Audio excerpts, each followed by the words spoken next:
So last February, my nephew James came for a weekend visit.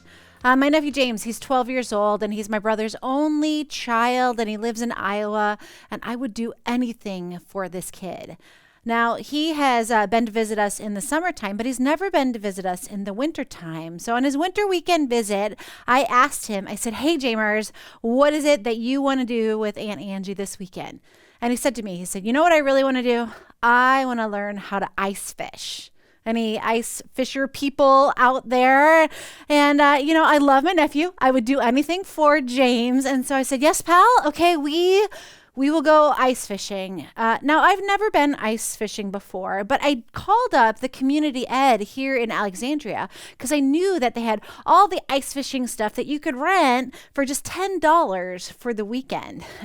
So I got on their list and I told James when he got here with my sister-in-law, and I was so excited to tell him that I got all the ice fishing stuff that we were going to need. We just had to go in the morning to pick up all those things so that we could fish all day Saturday. So that Friday, my daughter Skylar and James and we went to go pick up all the gear. Now, I totally underestimated the amount of space that all this gear would take up in my car.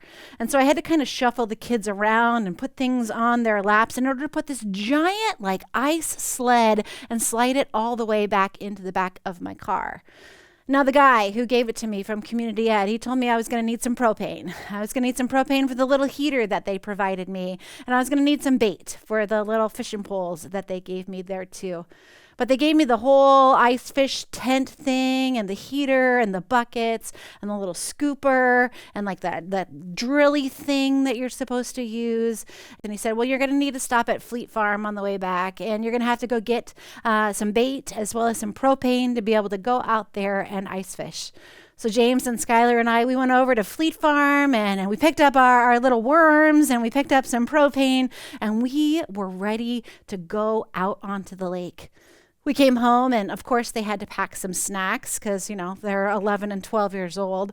And so they packed a cooler full of snacks. They loaded that onto the sled. We packed our little fire pit. We put that on the sled and we pushed the sled down the hill and pulled out onto the lake. And we got out to the lake and we set up this whole tent thingy out there, and it took us a couple of hours to try and figure out where all the poles went, and we got out the hole digger thing. And as I started going, I said, "All right, guys, we're ready to start digging our little hole that we're going to ice fish in."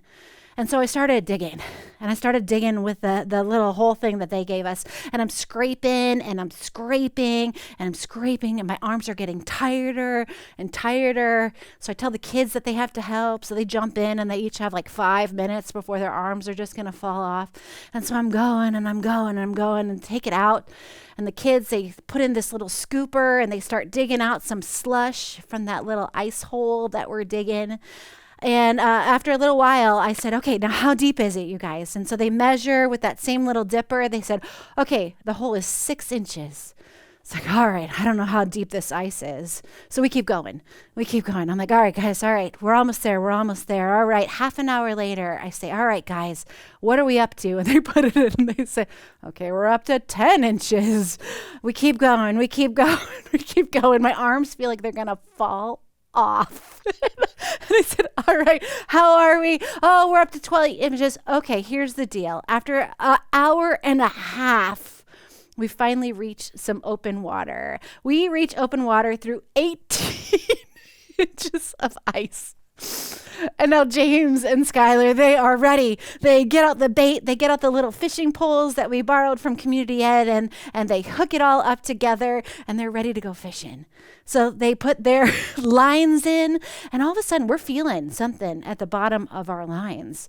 We're feeling like we are total and complete rock stars. I mean, we've only been out there for now 2 hours. We set up the tent, we dug this 18-inch hole, and now we can feel a little pressure on the end of our lines. We're like, "Oh gosh, for sure we are going to catch something." Now, I'm a realist, and so I kind of knew that, we're probably sort of pushing it a little bit here. But after we fished for about an hour, my nephew, James, he says to me, "Hey, Aunt Angie, how deep do you think this water is that we're fishing into?" And I said, pal, well, I know that the hole is 18 inches deep. So we measured it. And he goes, well, I want to measure how deep the water is. So he grabs one of the tent poles, and I kindly remind him that that we are borrowing all of this equipment from continuing ed. And so he grabs a tent pole. I said, don't drop it in the hole, buddy. We got to be really careful. And so he puts this pole into the hole. And as he's going down through the ice, all of a sudden it stops. He looks at me and he said, Angie, I think that's the bottom of the lake. And I said, what? He said, I think that's the bottom of the lake. And he pulls it out, and I'm like, no, that can't be the bottom of the lake. And so I take the tent pole and I put it down the hole, and it stops. My friends, we were fishing in 8 inches of water. So that's when I learned that I am officially the worst ice fisher person of all time. Of all time, I really, really, truly am. And I just shook my head, and I was like, I don't know. This just took us like 2.5 hours to get to this point. But then James looks up at me with his big, beautiful brown eyes and all that auntie-nephew love that we have between us. And he looks at me and he says, Aunt Angie, we'll never catch anything in 8 inches of water. And I'm thinking, no, probably not. And he says, probably going to have to start over. My friends, we are in week 3 of our sermon series called I've Been Meaning to Ask. We've been wrestling with some of the toughest questions of a faith life, some of those things that we wrestle with and question, some of those areas in which we have doubt. And today we're going to talk really honestly about a really big question. Here's our question for today. Is the church and the Bible necessary? Okay, what do you think? Yes, absolutely. The church and the Bible are necessary, or no? Or is the church necessary? Maybe not the Bible, or vice versa, one or the other. So for us to explore today, I want us to separate these out just a little bit. I want to first start talking about this first part, the church. Is the church really necessary? Can you believe in God but not attend church? What do you think? What do you think about that deep question? Is being a good person in this world all that really matters? Can you love Jesus and hate the church? A lot of people do. What do you think of when you think of the church? What do you think of the church is known for? What do you think the church stands for, especially in America? Get this, 3 out of 10 Americans believe that the church has a negative impact on society. Not a neutral impact, not a positive impact, but an actual negative impact. Guys, that's 30% of Americans, and only 20% of non-Christians actually think that the church has a positive impact on our communities at all. Those are some really terrible low odds. That means that 80% of non-Christians believe that the church has either a negative or no impact at all. Studies show that in these same circles, the church is seen as irrelevant or judgmental, as self-righteous or hypocritical, or anti-certain kinds of people. Sometimes the church is seen as political, or maybe the church is something that you do like a couple of times a year, like on Christmas or Easter, just to keep grandma or your mom happy. But that church doesn't have any real point to it. The church in the news, it's not often kind either. It showcases a whole bunch of clergy who are trying to make themselves celebrities, who seem to be more about seeking fame than about helping other people. They try to seek righteousness for themselves rather than pointing towards Jesus. And church in history, the history is not kind for the church either. There are crusades and there are cover-ups, there are arguments and abuse. Churches, they tend to seem to have a bad rap when it comes to the treatment of women or marginalized communities too. So is the church really necessary? Here in America or in Europe, less and less people identify with themselves of going to church at all. They'll go to church for a baptism, maybe a wedding later in their life, but they tend to not believe in God at all. Every year that number goes down.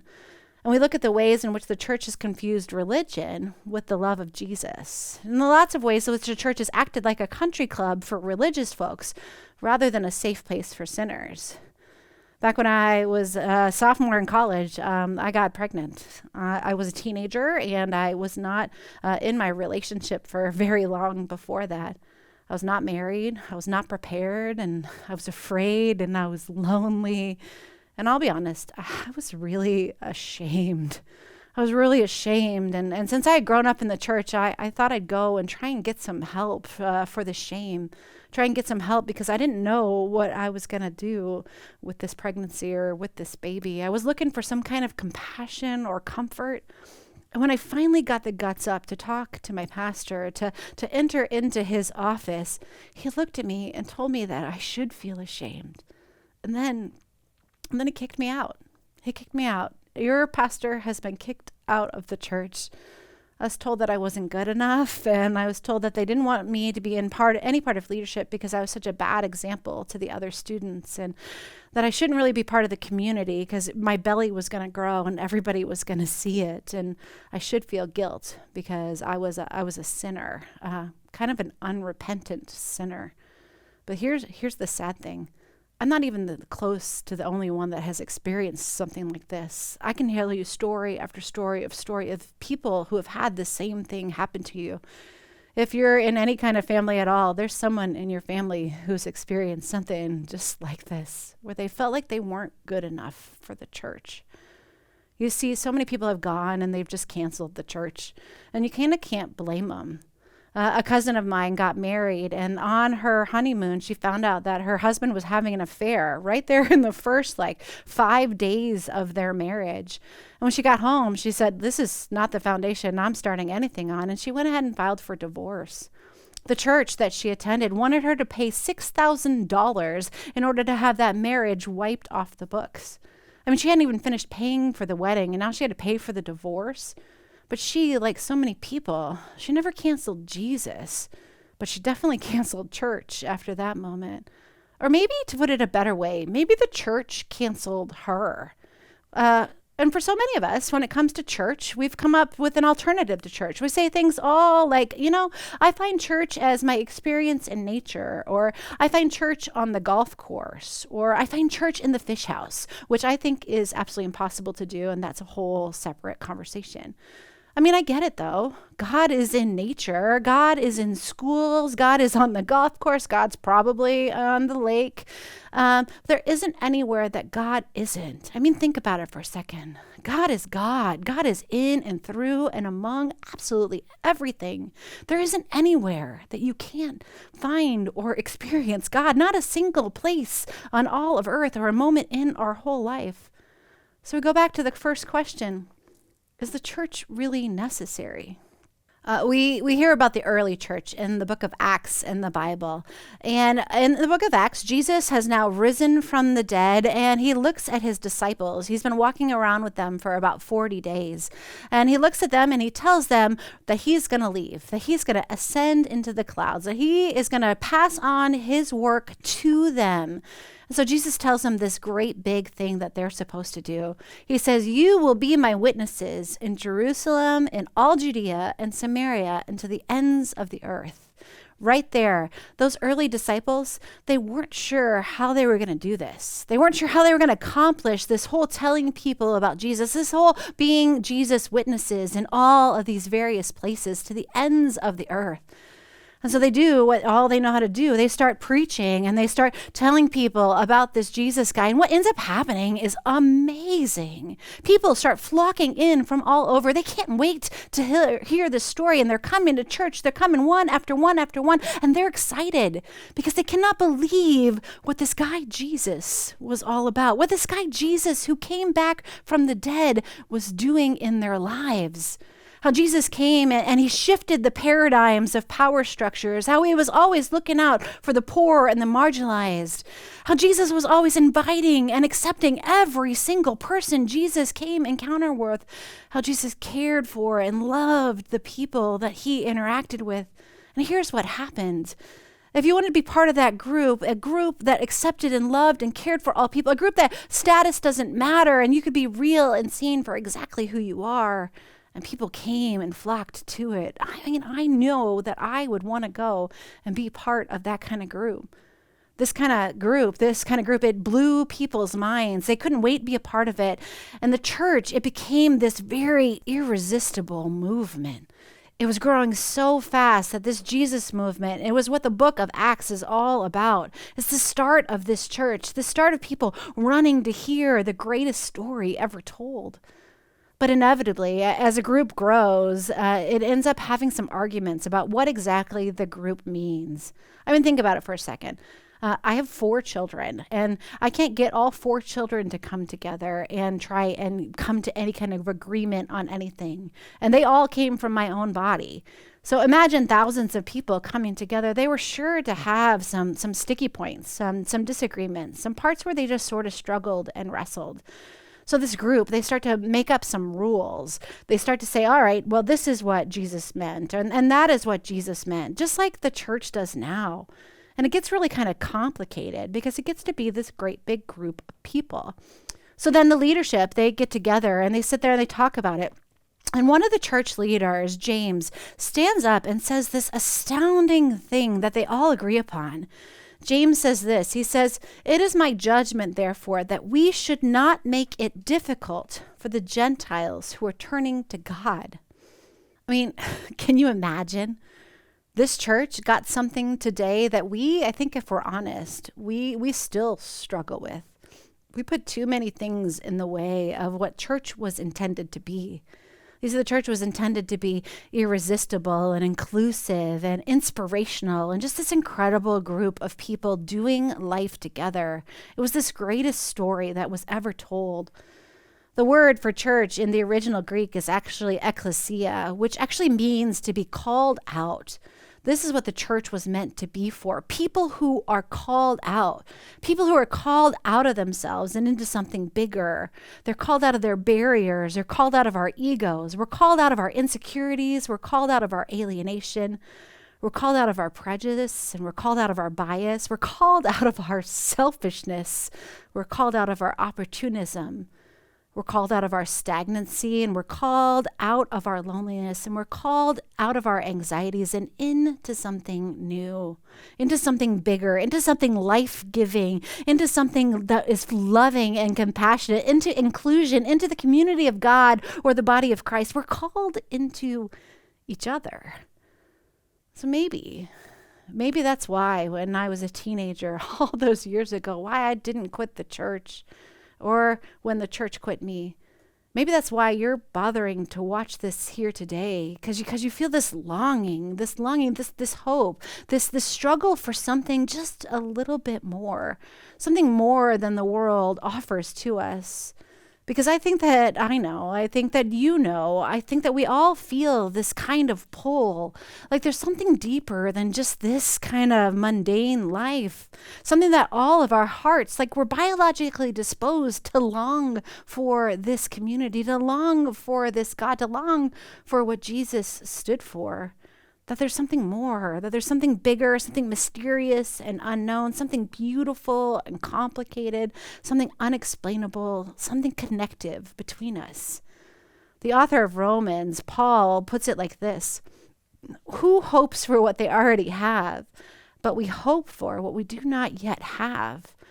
Now, I don't know about you, but this original church that doesn't put all these blockers in the way, this original irresistible church, this is the community that I long for. This is the community that I want in my life. This is the community that I want to lead, that I want my kids to go to. This is the community that I want to care for, and the kind of community that I want to care about me. This kind of irresistible ecclesia. So back to our original question for today.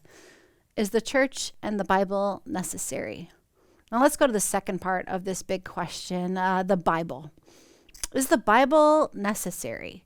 Can we just do church? Or what about all those stories in the Bible that are so hard to understand or make sense of or just seem like completely wrong?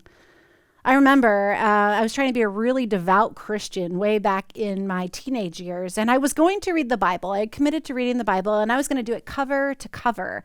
I was probably doing it to try and impress my small group leader at church or my grandma. And so I started pretty good. I started the beginning of the year and I read through Genesis and then I read through Exodus. And by the time I got to Leviticus, things got weirder and weirder, stranger and stranger. Started telling me about how I was supposed to burn some offerings or things I shouldn't do or things I shouldn't do. And I couldn't make any sense of what Leviticus was trying to teach me about God or about how to live my life. I found it so confusing and so hard to read that I just plain quit. I mean, why is all that stuff in there anyway? The Bible seems so complicated or at odds with itself. Like there's one thing going on here and there's a whole nother thing going on over here. And it's full of all these contradictions. And if you read it a little deeper, it even has a lot of violence in it. It's like it's been used for violence as well. It's been used throughout history to justify some really terrible, horrible things. So it's really easy, I think, for us to just cancel the Bible because it seems hard. And it's just hard to not engage it in any sort of meaningful way. But here's the thing I want you to know about the Bible. The Bible didn't just drop out of the sky. It didn't just appear out of nowhere. The Bible was written by people like you and like me, people over thousands of years sharing in their experience and understanding of God.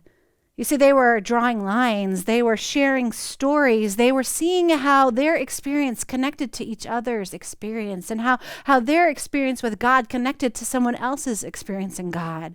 The Bible has these little nuances and layers. In fact, it's 66 different books. But here's the thing, they're all connected to each other and they're connected to us. I'll give you a different kind of example. Have you ever read the children's book, If You Give a Mouse a Cookie? It starts off where if you give a mouse a cookie, then he's going to want something else, which leads to this whole story narrative. The mouse is probably then going to want something to go with it. The mouse is going to end up in the bathtub. Then he's going to have to end up with his hair. And then he's going to end up having to take a nap. And then after the nap, he wants to draw a picture. He wants to put that picture on the fridge, but he needs to get some tape. But when he's over at the fridge, then he wants to get a drink because he's thirsty. So he gets a glass of milk, which then leads him back to wanting another cookie. Teachers, they teach this story to call it a circle story. It's a story that ends exactly where it started. And here's the truth. The Bible's just like this too. It starts in Genesis, where people are at peace in a garden with a river, with a tree beside it. And then it ends all the way in Revelation, where people are at peace in a garden with a river and a tree beside it. The big churchy word for this is a meta-narrative. The Bible is a circle story. It's this big overarching story of God's redeeming work in all the world. For the whole, from before creation until after everything, God has been trying to understand and trying to help people understand how good they are and how much God loves them and how much God would do anything for them, how much God would be there to free them from the things that hurt in this life. It's like if you give a mouse a cookie. In the Bible, we read story after story of God trying to show regular people like you and like me, how enough they really are, how loved by God they really are. So God sent leaders like Noah and Sarah and Abraham and Moses and Miriam in order to lead them, to help people to see what exactly they are worth to God. And then God sent the 10 Commandments and the law in order to help ourselves when we get into trouble, help us kind of walk in ways that kind of lead us astray from things that'll hurt us so that we can learn how to get along with God and each other. But when that doesn't work, God sends leaders and warriors like Joshua. And then when that doesn't work, God sends people to coach and guide people like Deborah and Samson, the judges. And when then that doesn't work, God sends kings to rule over people just like David and Solomon. And when that doesn't work, God sends prophets. God keeps sending people over and over again. But here's the thing. We as people, we still struggle. We still carry way more than we should. We still doubt ourselves and fill ourselves up with anxiety. We forget over and over and over again how much our worth is to God, how much we are valued and cherished and celebrated by the God of the universe, how much God just delights in us just the way we are. How God invites us in to God's irresistible story. So then God does something in this story that no one could ever imagine. God takes all this love. God takes all this value that God has for you and does something pretty shocking.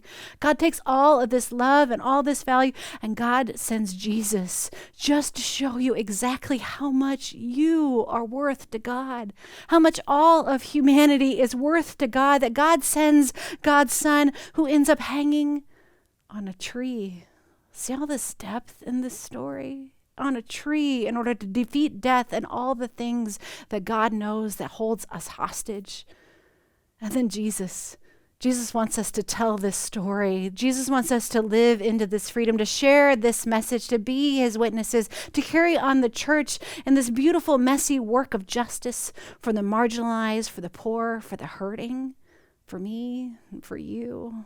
And we, the church, the called out, we, the church, we get to continue on this work. We get to continue on into the story until the day comes when we're all in a garden at peace with a river and a tree, like in Revelation. You see, the Bible takes our story, our little tiny moment in the history of all the earth, and it connects it to everything that has ever happened.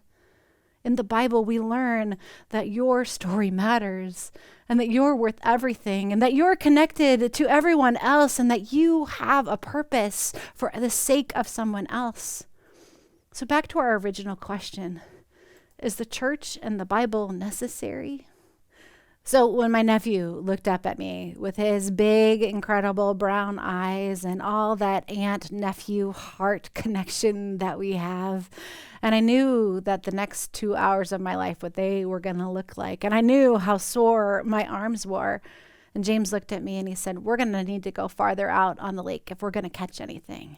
And I said, yep, because remember when I said I would do anything that it took for this boy?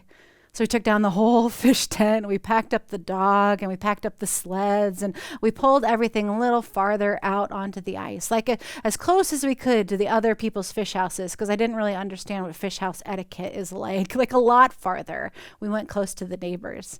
And then, you know what we did? We set it all back up. We set up our structure. I took out that auger thing again, and we got to work to start to dig another hole.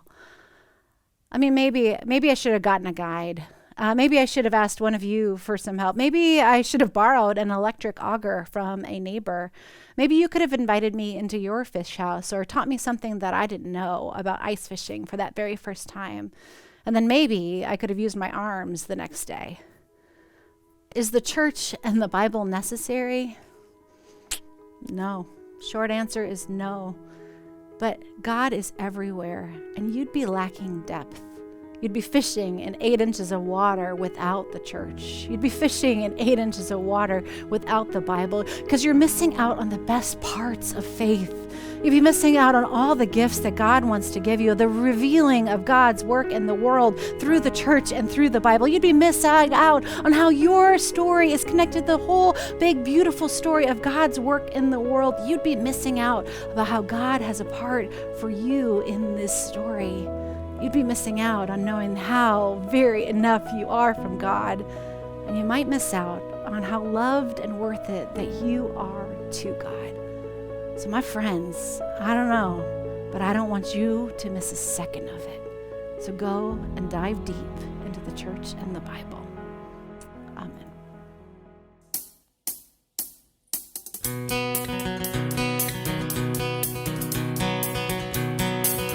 In my wrestling and in my doubts, in my failures, you won't walk out. Your great love will lead me through. You are the peace in my troubled sea. Whoa, you are the peace in my troubled sea. Yeah.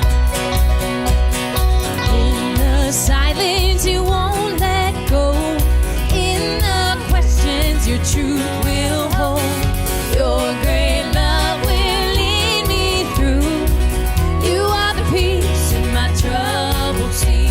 Oh, you are the peace in my troubled sea. My lighthouse,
before us, you're the brightest. You will lead us through the storm. Hey!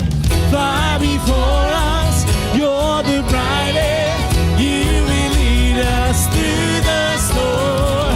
Fly before us, you're the brightest. You will lead us through the storm. My lighthouse, shining in the darkness, I will follow you. Oh, my lighthouse, I will trust the promise. You will carry me safe to shore, safe to shore, safe to shore, safe to shore. Will you please join me in the prayer that our Lord taught us? Our Father, who art in heaven, hallowed be thy name. Thy kingdom come, thy will be done, on earth as it is in heaven. Give us this day our daily bread, and forgive us our trespasses, as we forgive those who trespass against us. And lead us not into temptation, but deliver us from evil. For thine is the kingdom, and the power, and the glory, forever and ever. Amen. Hey, thanks so much for joining us for worship today. We're so glad that you are here. We're going to close our time together today with a time of generosity. It's because of your generosity that we're able to do so many things here at Calvary. Go check out our website, calvaryalex.org, and you can check out all those things that are coming up. There are so many things. But there are a number of ways that you can give. The first is that you can go to that website, calvaryalex.org, and click on the button that says Give. The second is that you can use our Venmo handle that you find on your screen and give that way. The third is that you can write a check and mail it to the church at 605 Douglas Street, Alexandria, Minnesota, 56308. Or the fourth is that you can call the number on the screen and we'll help you figure it all out. Thanks so much for being here today.